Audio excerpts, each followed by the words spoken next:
Unacademy. Let's crack it.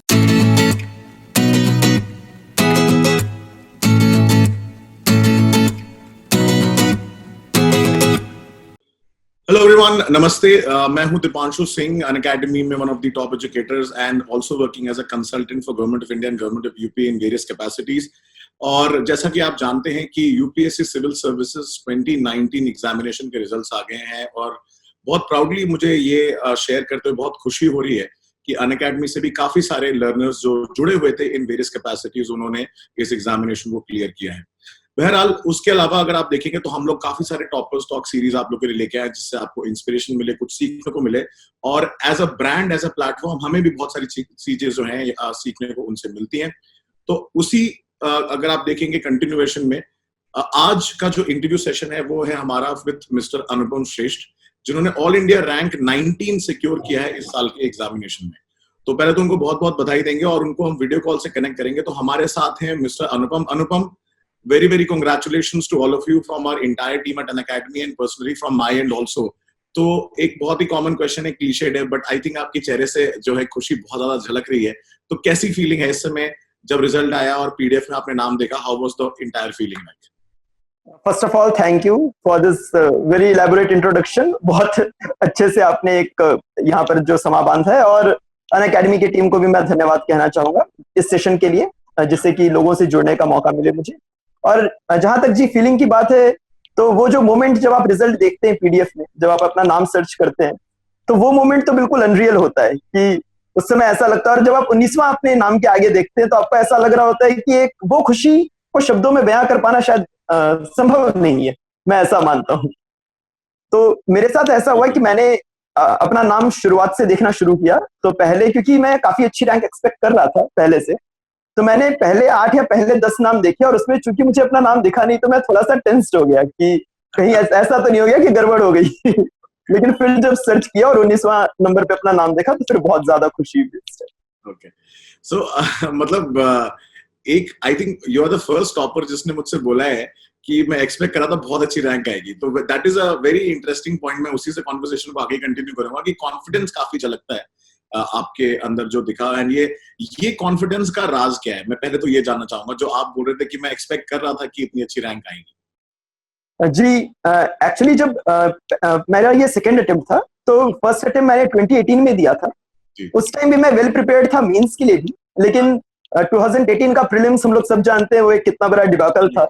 और कहीं ना कहीं मेरी प्रिपरेशन भी प्रीलिम्स के मामले में थोड़ी लैकिंग थी। अगर मैं एग्जाम माइंडसेट की बात करूं तो मैं परफेक्ट माइंडसेट में नहीं था उस एग्जाम देने के लिए, क्योंकि कॉलेज से जस्ट पास आउट हुआ था। उसके 2 दिन पहले फेयरवेल वगैरह हुए थे, दोस्तों की पार्टियां हुई थी, तो एक जो फ्लो होता है वो फ्लो में नहीं था मैं उस टाइम।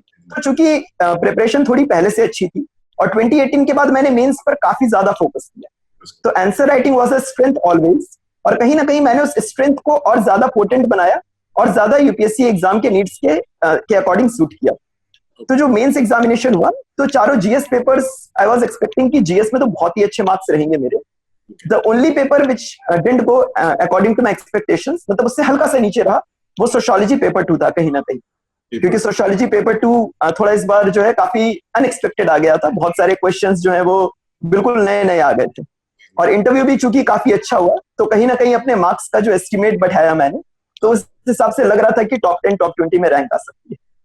सो अनुपम, आपके पूरे जर्नी के बारे में डिस्कस करेंगे। हमारे लर्नर्स भी जानना चाहेंगे कि आपकी प्रिपरेशन स्ट्रैटेजी कैसे रही, क्योंकि कॉन्फिडेंस आना, जो बहुत अच्छी बात आपने बताई कि अगर आपकी प्रिपरेशन में आपको कॉन्फिडेंस है तो आई थिंक वो झलकता भी है, और इंटरव्यू में भी कहीं ना कहीं उसका बहुत बड़ा रोल रहा होगा। तो हम पूरे फेज मैनर में डिस्कस करेंगे प्रीलिम्स, मेंस एंड इंटरव्यू के बारे में। पहली चीज जो मैं अपने दर्शकों को बताना चाहता हूँ कि अनुपम जो है वो आईआईटी दिल्ली से ग्रेजुएट है 2018 में, और इन्होंने केमिकल इंजीनियरिंग से ग्रेजुएशन किया है। और वैसे मूल निवासी ये बिहार के हैं, पटना के रहने वाले हैं अनुपम जी, जहां से जनरली बोला जाता है कि हर एक घर से आईएएस या आईपीएस निकलता ही है। इनफैक्ट एक बहुत इंटरेस्टिंग डेटा मैं कल देख रहा था, जो मैं शेयर करना चाहता हूं अपने दर्शकों के साथ भी, कि अगर आप ऑल इंडिया टॉपर्स की बात करेंगे लास्ट 15-20 सालों में, तो बिहार, यूपी और अगर 1-2 स्टेट्स को छोड़ दे जहां से ऑल इंडिया रैंक 1 3 ही स्टेट से आई है, बाकी सारे स्टेट्स में थोड़ी डिस्पर्स्ड है। इंटरेस्टिंगली गुजरात और मध्य प्रदेश से कोई ऑल इंडिया रैंक 1 अभी तक नहीं आया है। तो एक इंटरेस्टिंग स्टैट्स मुझे पता चला। नेवरदलेस अनुपम जी, मेरे को ये जानना है, क्योंकि 2018 में आपने बताया फर्स्ट अटेम्प्ट था और प्रीलिम्स के हिसाब से, और क्योंकि कॉलेज से आप जस्ट ग्रेजुएट हुए थे, तो पहली चीज मेरे को आपसे ये जाननी है, जो हमारे लर्नर्स भी जानना चाहते हैं, जो फाइनल ईयर के स्टूडेंट्स हैं, उनके लिए आप क्या टिप देंगे? पहले तो अप्रोच क्या होना चाहिए प्रिपरेशन के लिए जो फाइनल ईयर में? बिल्कुल जी, जस्ट एक स्लाइड करेक्शन में बोलना चाहूंगा, मैं जन्म मेरा पटना में हुआ था, मैं अभी रहता भागलपुर में हूँ एक्चुअली। अच्छा, ठीक है, ओके। हाँ जी। और जी जो लास्ट ईयर मतलब फाइनल ईयर एस्पिरेंट्स हैं जो अभी आने वाले होने वाले हैं, तो उनके लिए मेरा ये सजेशन रहेगा कि देखिए अभी 2 महीने से भी कम टाइम बचा है, तो now this is high time where you started your final revisions, you started learning the things. जैसे स्पेक्ट्रम के एंड में आपको चीजें दी रही होती है, आपको चार्ट्स मतलब रहते हैं, आपको एक एनवायरमेंट में आपको ऐसी बॉडीज करनी होती है, आपको एक्ट्स पॉलिसीज होती है। तो ये जितने जो फैक्चुअल इंफॉर्मेशन है जो प्रीलिम्स एग्जाम में कहीं ना कहीं इंपॉर्टेंट हो जाती है, तो मैं यही एडवाइस करूंगा कि आप इस फैक्चुअल इंफॉर्मेशन पे कहीं ना कहीं कमांड बनाना आप शुरू कर दो, क्योंकि अब ये टाइम है जो आपको इसको अपने दिमाग में रखना होगा।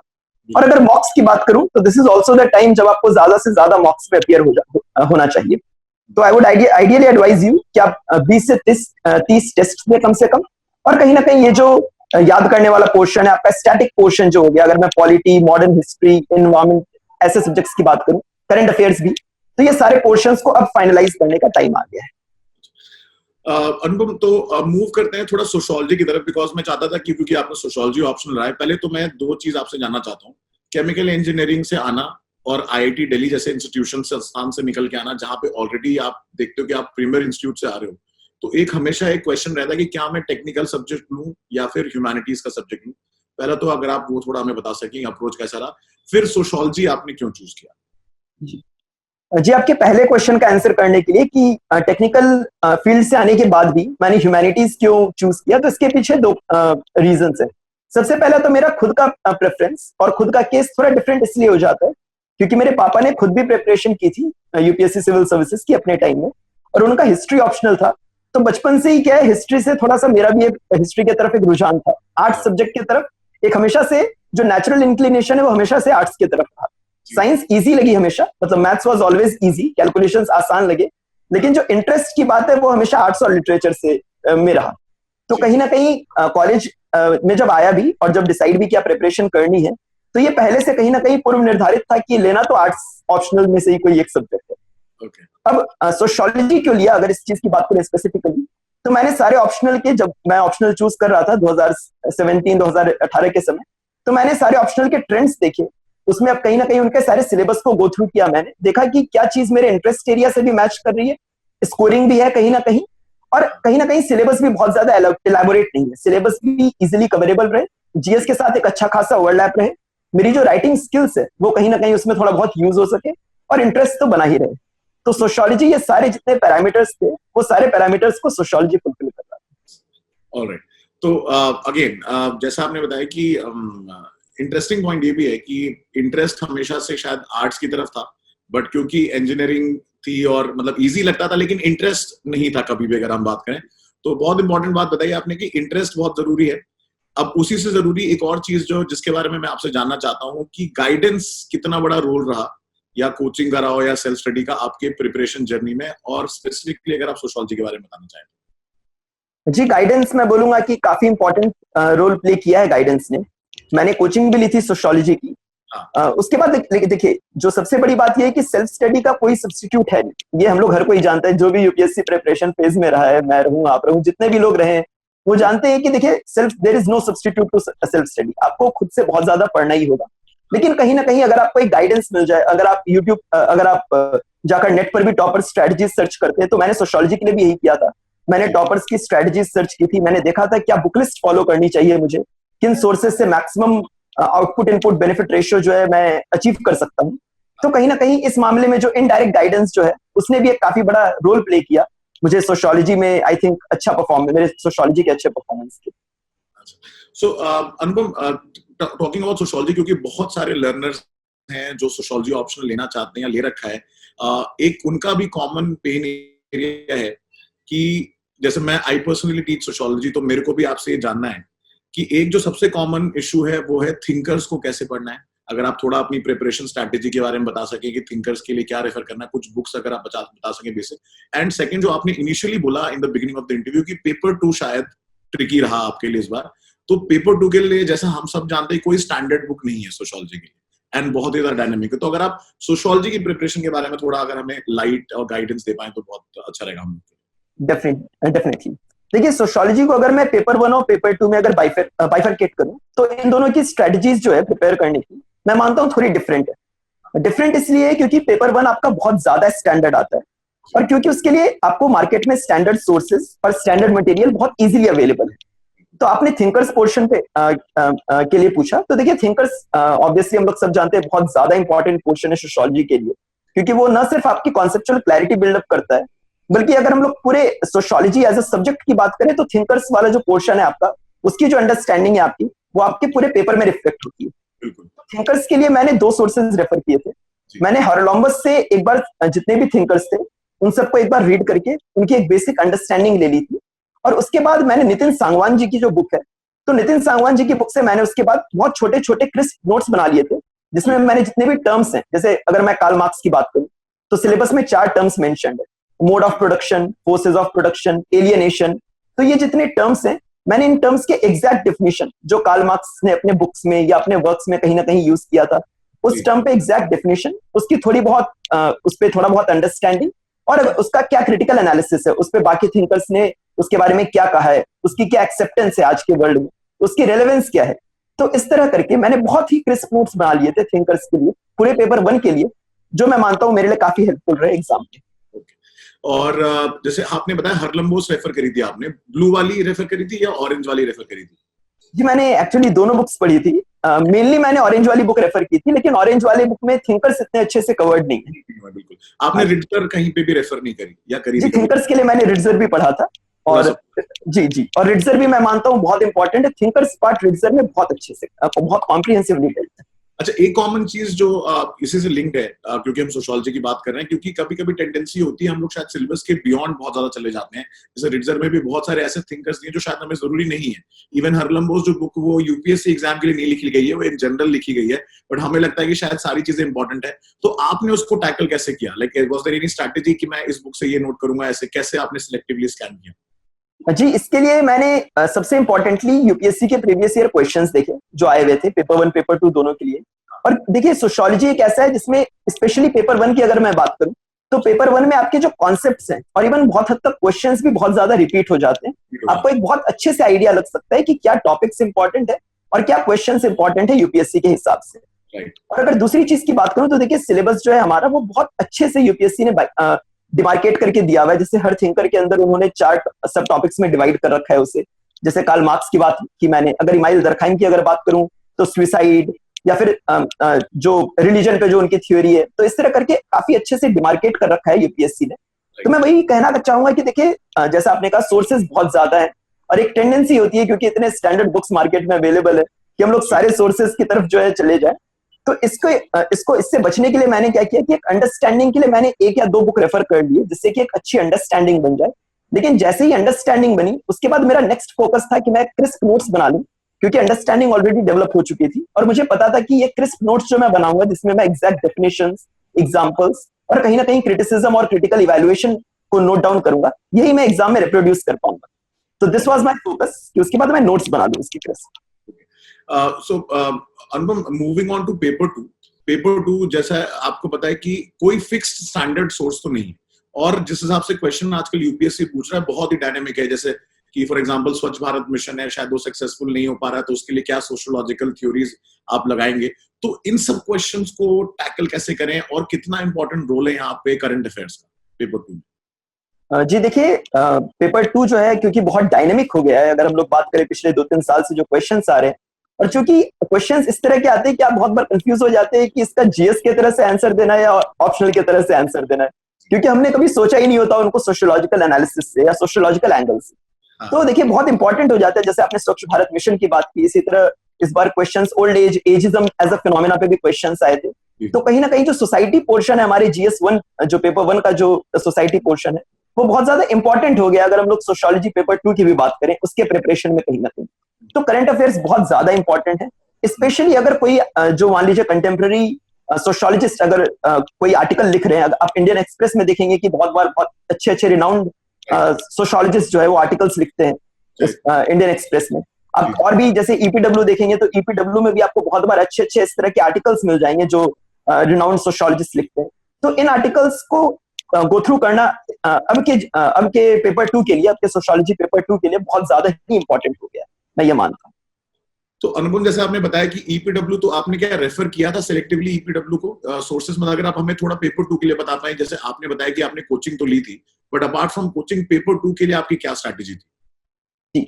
जी देखिए, पेपर 2 को अगर मैं पार्ट ए, पार्ट बी और पार्ट सी में डिवाइड करूं तो part A and part B अभी भी काफी हद तक स्टैंडर्ड है, क्योंकि इनमें जो टॉपिक्स हैं वो काफी हद तक आपके स्टैटिक है। अगर मैं ट्राइबल्स की बात करूं, अगर मैं रिलीजन की बात करूं, तो इसमें अगर आप थोड़ा बहुत एप्लीकेशन ऑफ इंडियन सोसाइटी लगा दें, अपनी अंडरस्टैंडिंग ऑफ इंडियन सोसाइटी लगा दें, तो यहाँ पेपर पार्ट ए और पार्ट बी के क्वेश्चंस फिर भी काफी हद तक टैकल हो सकते हैं। पार्ट सी की अगर मैं बात करूं तो पार्ट सी ये वाला पोर्शन है जहां पे आपका डायनेमिक नॉलेज जो है या जो करंट अफेयर से लिंकेज है वो बहुत ज्यादा इंपॉर्टेंट हो जाता है।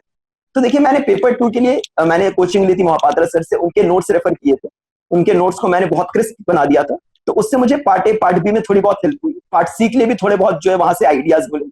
इसके अलावा मैंने नितिन सांगवान रेफर किया, लेकिन Nitin Sangwan part A paper 1 के लिए, जबकि उसका कंटेंट बहुत अच्छा है, लेकिन पेपर 2 के लिए मैं मानता हूं कि कहीं ना कहीं लैक कर जाता है उसका जो थोड़ा बहुत कंटेंट है, स्पेशली पार्ट सी के लिए। तो पार्ट सी के लिए मैं और मेरे कुछ दोस्त थे, हम लोग साथ में प्रिपेयर कर रहे थे, तो हम लोगों ने इग्नू भी रेफर किया, हम लोगों ने ईपीडब्ल्यू के जो आर्टिकल्स है, तो देखिए ईपीडब्ल्यू में ऐसा है कि आपको नेट पर थोड़ा सर्च मारना होगा। ईपीडब्ल्यू अगर आप पूरा पूरा पढ़ने गए तो बहुत ज्यादा समय आपका चला जाएगा उसमें, और वैल्यू एड इतनी है नहीं, तो आपको क्या है, एक बार स्किम करना होगा। मैं प्रेफर करूंगा कि आप जैसे रात में अगर बैठे हुए हैं, ऐसा कुछ समय जब आपका बहुत ज्यादा ब्रेन वर्क नहीं कर रहा हो, जब आप एक्टिवली पढ़ाई नहीं कर रहे हो, तो आप ऐसा कुछ करें कि आप ईपीडब्ल्यू में बस जाकर सर्च मार के जो भी आपको लगे कि ये आर्टिकल इंपॉर्टेंट है, सोशियोलॉजिकल पर्सपेक्टिव है इसमें, ये आर्टिकल आपके कहीं ना कहीं काम आ सकता है, तो आप उसको अलग से साइड कर लें और उसको बाद में बहुत क्रिस्प नोट्स बना लें, उसके 1 या 2 पेज के बहुत क्रिस्प नोट्स बना लें।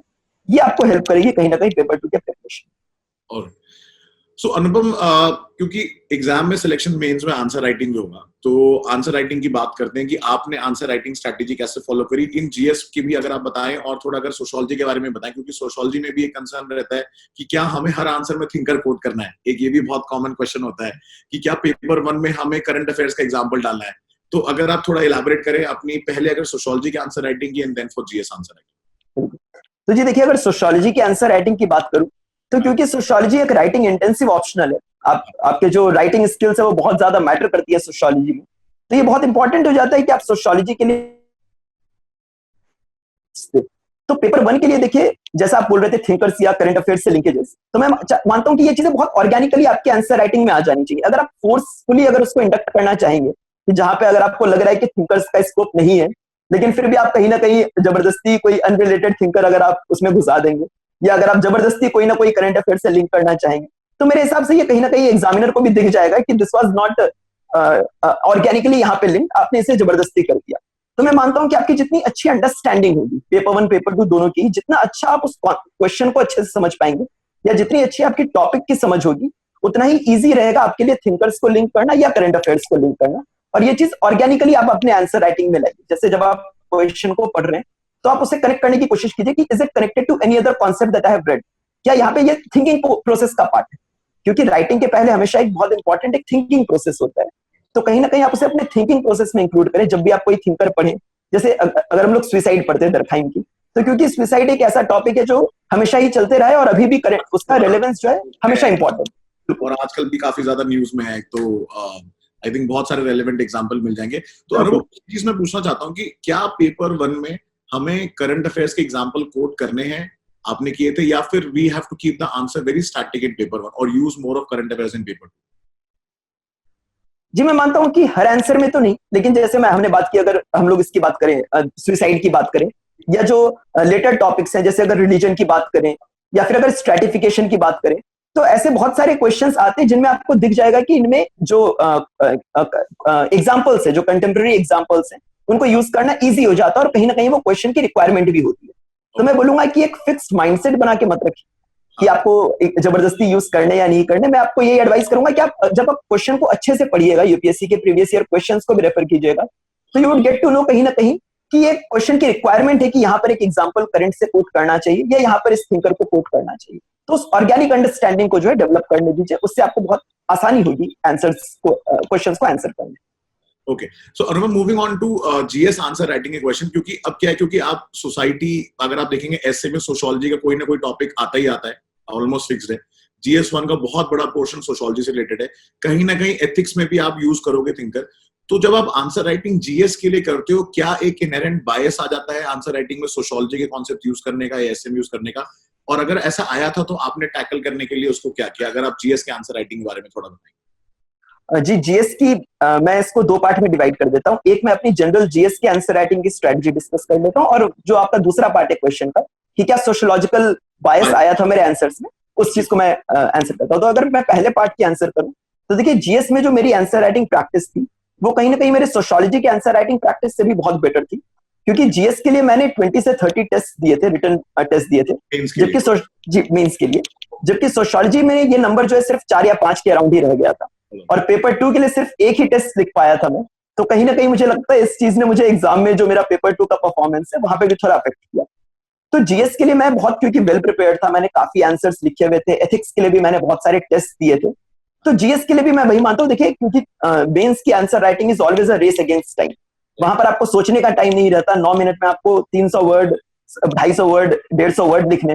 तो उस टाइम ऐसा आपकी ऐसी थिंकिंग डेवलप हो जानी चाहिए जब भी आप टेस्ट प्रैक्टिस करें, कि आप जो थिंकिंग वाला पार्ट है वो आप पहले ही इतना करके बैठे कि वहां पर आप सिर्फ लिख रहे हो, और जब आपकी कलम चल रही है तो आपका दिमाग ऑटोमेटिकली दूसरे पॉइंट पे सोच पा रहा हो, कि वो वाला पॉइंट तो आपको कॉन्फिडेंस है कि वो तो लिखा ही जाएगा, लेकिन दिमाग वर्क कर रहा हो कि हाँ आगे क्या पॉइंट्स आएंगे।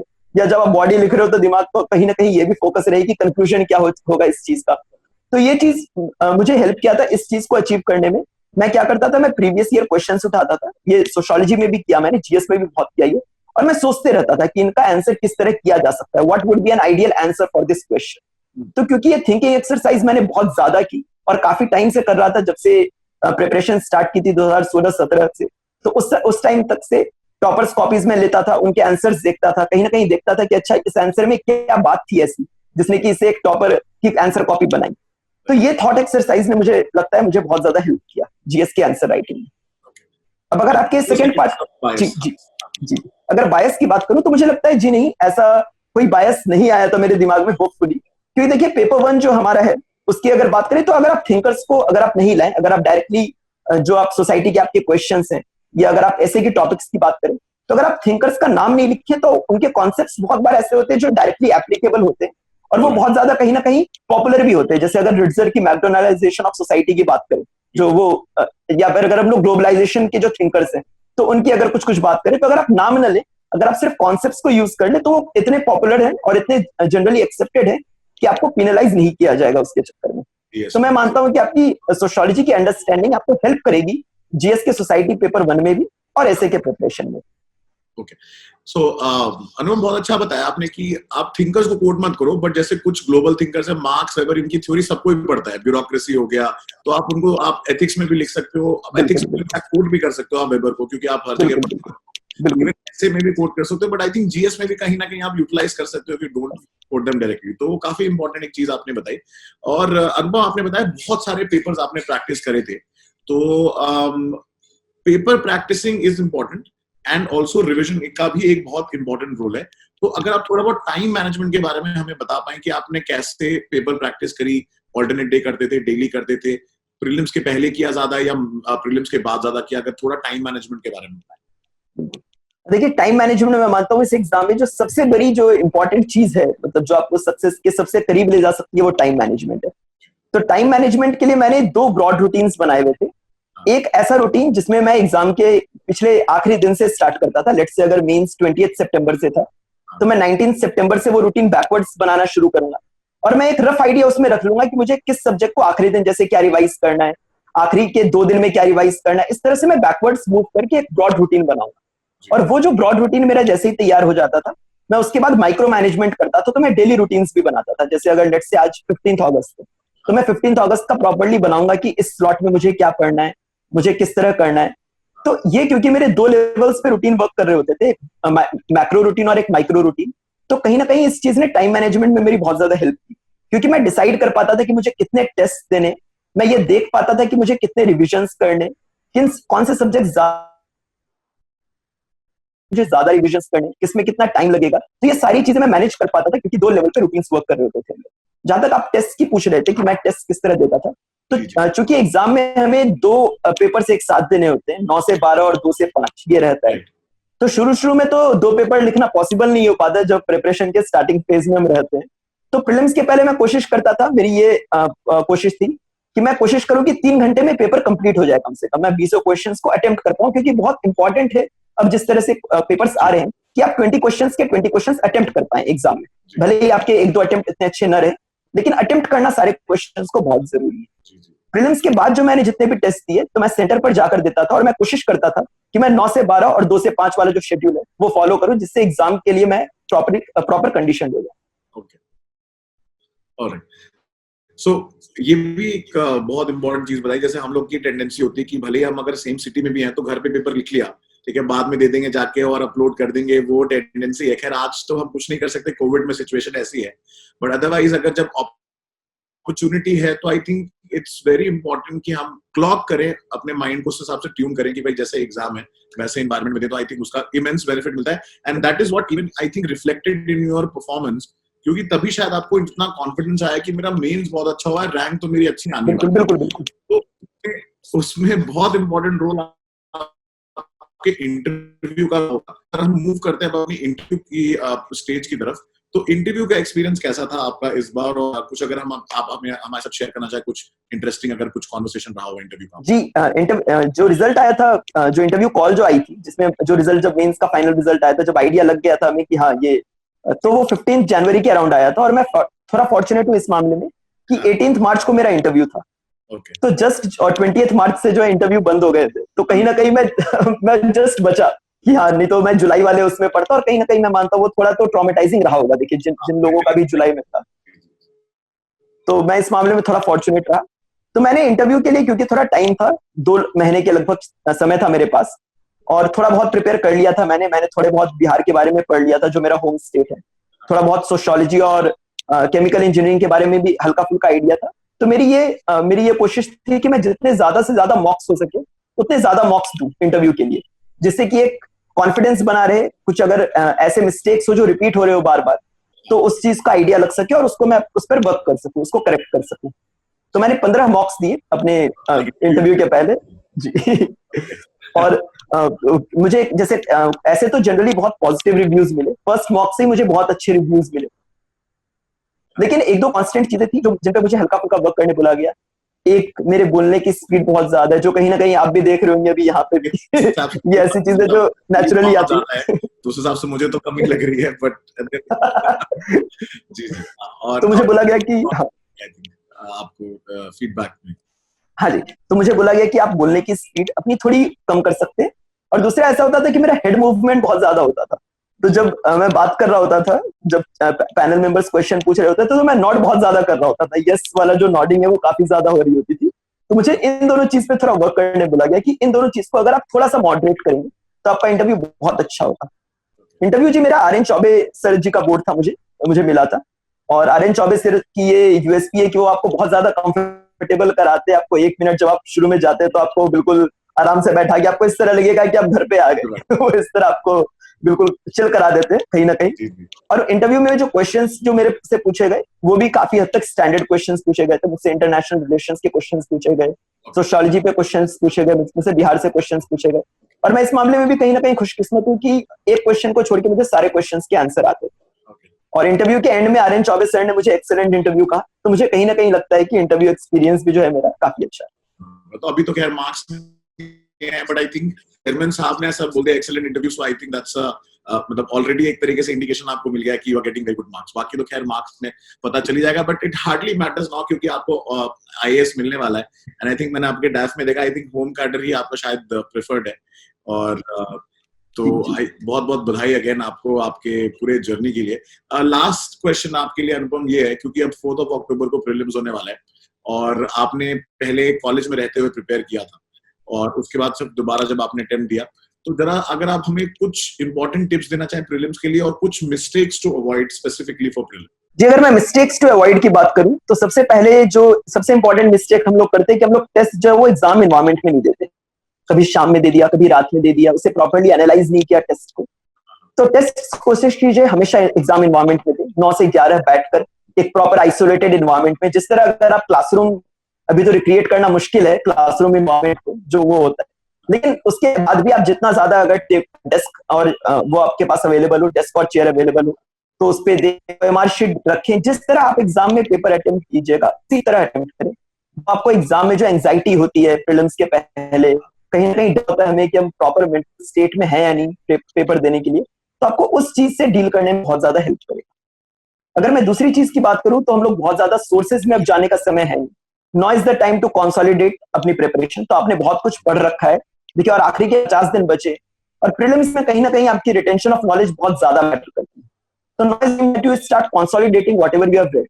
आप जो याद करने की चीजें, जैसे मैं बोल रहा था कि हिस्ट्री के जो आ रहे हैं कि कांग्रेस के सेशंस कब कब हुए हैं, और बाकी चीजें, जैसे आपको जितने इंपॉर्टेंट नेशनल लीडर्स हैं उनके नाम और उनका रोल क्या रहा है। पॉलिटी में अगर मैं बात करूं तो कॉन्स्टिट्यूशनल, नॉन कॉन्स्टिट्यूशनल बॉडीज या इंपॉर्टेंट आर्टिकल्स अगर हो गए। एनवायरमेंट में अगर बात करूं तो एक्ट्स, पॉलिसीज, बॉडीज, तो ये सारी चीजें, ज्योग्राफी में मैप्स, तो ये जितनी चीजें, नाउ इज द टाइम कि आप इन चीजों पे थोड़ा ज्यादा फोकस करना शुरू करें, क्योंकि ये चीजें आपको एग्जाम में रिटेन रखनी है, और ये चीजें कहीं ना कहीं आपको 3-4 बार एटलीस्ट रिवाइज करना होगा। तो रिविजन्स पे बहुत ज्यादा फोकस रखें। टेस्ट एनवायरमेंट में दे, 20 से 25 टेस्ट दे कम से कम, और कहीं ना कहीं एक पॉजिटिव फ्रेम में रहे। देखिए, अभी जो एक अनसर्टेनिटी का माहौल तो बना हुआ ही है, और कोविड-19 ने ऑलरेडी जो सिचुएशन होती है कैस्पिरिन, उस सिचुएशन को बिल्कुल और ज्यादा डिफिकल्ट बना दिया है। तो लेकिन आप उससे, एक्सटर्नल एनवायरमेंट से अपने आप को थोड़ा इम्यून रखें। जितना ज्यादा पॉजिटिव स्टेट ऑफ माइंड में रह सकते हो उतना ज्यादा पॉजिटिव स्टेट ऑफ माइंड में रहे। और फाइनली देखिए, ये एक एग्जाम है, और आपके जैसे ही बच्चे निकालते हैं इसे, लोग आप ही लोग में से जो है लोग इस एग्जाम को क्लियर करेंगे। तो खुद पे कभी भी डाउट मत करें, सेल्फ कॉन्फिडेंस और सेल्फ मोरल बहुत हाई रखें, और आपको इस एग्जाम में आप जरूर सफल। I think very interestingly put in the end निकलते हैं रिमोट ऐसे है कोई, अगर आप देखेंगे कि UPSC is a very great leveller examination, अगर आप देखें तो बिल्कुल ही बराबर कर देता है सबको, चाहे आप कोई भी बैकग्राउंड से आए। सो अनुपम, लास्ट में before we say bye to you, what is the one most important thing that you are looking forward to apart from your training? Apart from training ऐसा क्या है जो आप सोच रहे हैं कि मैं आगे करने वाला हूँ नेक्स्ट 1-2 महीने? जी, मुझे पोएट्री और लिखने का बहुत ज्यादा शौक है, और क्योंकि प्रिपरेशन में इतना टाइम नहीं मिलता था तो ये चीज थोड़ी छूट सी गई थी। Okay. तो मैं चाह रहा हूँ कि जितना ज्यादा से ज्यादा मुशायरा अटेंड कर सकूं, या पोएट्री इवेंट्स जो होते हैं उतने ज्यादा से ज्यादा अटेंड कर सकूं, और कहीं ना कहीं एक, जैसे इस एग्जाम से तो थोड़ा नाम कमाया ही है, अब अपनी जो पोएट्री वाली स्किल्स है उससे भी थोड़ा पॉपुलर हो सकूं, वो भी लोगों तक पहुंचा सकूं अपने कविता लिखने की। इसी बात पे इरशाद है, मतलब आपके लिए लास्ट बिट में अगर आप कुछ शेयर करना चाहें हमारे लर्नर्स के लिए, it will be I think highly beneficial for them. तो जी, एक कविता, अगर आप, एक छोटी सी कविता मैं पेश करता हूँ। बिल्कुल। ये तैयारी से तो रिलेटेड है नहीं, लेकिन अगर आप निकालना चाहें तो आप निकाल सकते हैं, इससे तैयारी के भी मायने निकाल सकते हैं। यूपीएससी एस्पिरेंट्स बहुत स्मार्ट होते हैं, हर किसी में मीनिंग निकाल लेते हैं। तो चलिए, इरशाद है। तो कविता ये है कि कुछ अलग था तुम में, कुछ अलग था तुम में, इस अलगाव ने था मुझे पुकारा। रूप चातुर्य से परिपूर्ण थी तुम, रूप चातुर्य से परिपूर्ण थी तुम, फिर भी गुमान नहीं था तुम्हारे मुखमंडल का सितारा। किंतु तुम भी खो गई कृत्रिम महलों में, छोड़कर मुझे क्यों अनाश्वस्त विषन्न बेसहारा। फिर कभी कहकर दिलासा देता हूं दिल को, फिर कभी कहकर दिलासा देता हूं दिल को, और ढूंढने निकल पड़ता हूं किसी अन्य तट का किनारा। क्या तो ये देखिए, यूपीएससी एस्पिरेंट्स भी क्योंकि बार बार ये एग्जाम में सक्सेस जो है फर्स्ट अटेम्प्ट में बहुत बार नहीं मिलती, मैं खुद भी सेकंड अटेम्प्ट में सक्सेसफुल हुआ हूँ। तो आपके लिए मैसेज यही है कि देखिए, बार बार अन्य तट के किनारे आपको ढूंढने पड़ सकते हैं इस एग्जाम में, अटेम्प्ट्स जो है वो लग सकते हैं अधिक। तो फेलियर से कभी डरिए मत। सक्सेस जो, अगर आप कंसिस्टेंट है, अगर आप हार्ड वर्किंग है, तो सक्सेस आपको आज नहीं तो कल अवश्य मिलेगी। So thank you so much अनुपम, समय निकालने के लिए, हमारे साथ अपनी जर्नी को शेयर करने के लिए। We really feel privileged and honored कि आप जैसे एस्पिरेंट्स जो इंडिया के रिमोटेस्ट कॉर्नर से निकल के आ रहे हैं और पूरे देश का नाम रोशन कर रहे हैं, अपनी फैमिली का नाम रोशन कर रहे हैं। And thank you so much अपनी जर्नी शेयर करने के लिए। आई थिंक ये इंटरव्यू काफी ज्यादा यूजफुल होने वाला है हमारे सारे दर्शकों, लर्नर्स के लिए जो प्रिपेयर कर रहे हैं इस एग्जाम के लिए, या फिर जिन्होंने सोचा है इस एग्जाम को प्रिपेयर करने के लिए, उनको थोड़ा मोटिवेशन मिलेगा। So thank you so much. पूरी इंटायर अनअकैडमी टीम की तरफ से आपको बहुत बहुत शुभकामनाएं, और आप जो भी करें फ्यूचर में हमारे बेस्ट विशेस आपके साथ and hope to see you in future in person some time and till next time take care of yourself. So जैसा कि आपने देखा हमारे साथ अनुपम जी थे जिन्होंने इस बार के सिविल सर्विसेज परीक्षा 2019 में 19वां रैंक हासिल किया और उनका सोशियोलॉजी ऑप्शनल था। तो आई होप आप लोगों को ये जो इंटरव्यू सेशन अच्छा लग रहा होगा। अगर आप और ऐसे इंटरव्यू सेशन चाहते हैं तो जरूर हमें बताएं, इस वीडियो को लाइक करें, शेयर करें और चैनल को जरूर सब्सक्राइब करें। टिल नेक्स्ट मैं हूं दीपांशु और मैं मिलूंगा आपको नेक्स्ट किसी वीडियो में। तब तक के लिए सेफ रहे और अपने thank you so much, bye bye.